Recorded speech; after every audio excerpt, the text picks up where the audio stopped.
Ke informasi lain, Saudara, pemerintah Indonesia konsisten menyampaikan sikap seruan perdamaian terkait konflik bersenjata antara Israel dan Iran. Kepala Kantor Komunikasi Kepresidenan Hasan Nasbi menegaskan posisi Indonesia akan terus menyerukan perdamaian dan penyelesaian secara diplomasi. Hasan Nasbi menjelaskan Indonesia negara non-blok.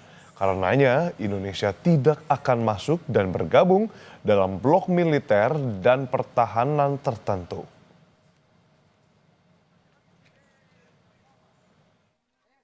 Presiden Prabowo selalu menyerukan 3 hal. Pertama, pemerintah kita mengecam segala bentuk agresi, penyerangan terhadap negara lain. Yang kedua, Presiden Prabowo selalu mendorong terciptanya deeskalasi konflik atau sesegera mungkin melaksanakan gencatan senjata.